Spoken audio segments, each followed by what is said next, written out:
2023 সালে রমজানের কথা। হঠাৎই লাগা আগুনে পুড়ে ছায় রাজধানীর বঙ্গবাজার মার্কেট। ক্ষণেই দোকান মালিক এবং ব্যবসায়ীদের আহাজারিতে ভারী হয়ে ওঠে সেখানকার পরিবেশ। তবে আবারও ঘুরে দাঁড়ানোর চেষ্টা করেন সেই ধ্বংসস্তূপের মধ্যে। তৈরি করেন বাঁশ এবং চৌকি ব্যবহারে অস্থায়ী দোকান। নতুন ভবন তৈরি হলেও হতাশার ছাপ ব্যবসায়ীদের মধ্যে। গতকাল থেকে বঙ্গ মার্কেটে চলছে অস্থায়ী স্থাপনা গুড়িয়ে দেওয়ার কাজ। এখন ওয়ালটন ফ্রিজ কিনে অনেকের মতো আপনিও হয়ে যেতে পারেন মিলেনিয়ার। সেরা পণ্যের সেরা অফার, ওয়ালটন মিলেনিয়ার। ব্যবসায়ীদের দাবি পুনর্বাসন এবং এখানে যারা ভাড়াটিয়া ছিল তাদেরও দোকান যেন বরাদ্দ দেওয়া হয়। আমাদের যদি কিছু একটা এরকম পুনর্বাসন করে দেয় তাহলে আমাদের জন্য একটা জীবিকা নির্ভর হবে।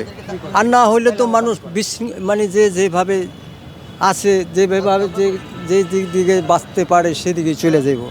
যে আমার একটাই অনুরোধ যে এখানে যারা ব্যবসায়ী আছি আমরা যারা এদেরকে যেন 5 ফ্লোর পর্যন্ত মালিকের দিবে, 5 ফ্লোরের উপর পর্যন্ত যেন আমাদেরকে দেওয়া হয়। আমার মালিকের দোকান গেছে, বাট মালিক দোকান পাচ্ছে ফিরে। আমি যে ব্যবসায়ী, একটা মালিকের 10 লাখ টাকা দোকান, তার 10 লাখ টাকা আবার ফিরে পাচ্ছে। তারপরে একটা দোকানদার যারা ব্যবসায়ী আছে যারা ভাড়াটিয়া এর তো কিছু পাচ্ছে না, এ তো কোনো কিছুই পাচ্ছে না।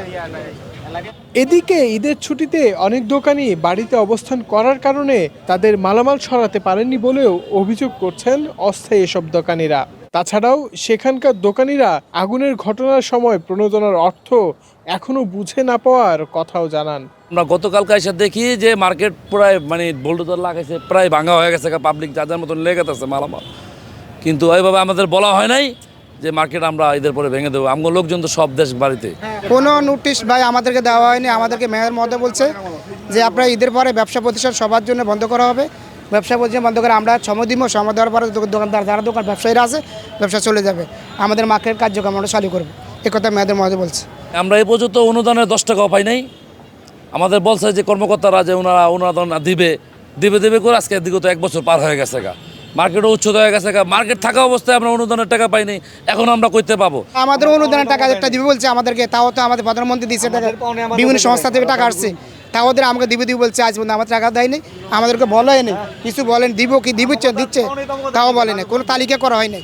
সিটি কর্পোরেশন সূত্রে জানা যায় এ মাসের শেষের দিকে প্রধানমন্ত্রী শেখ হাসিনা আধুনিক এই ভবনটির ভিত্তিপ্রস্তর স্থাপন করবেন।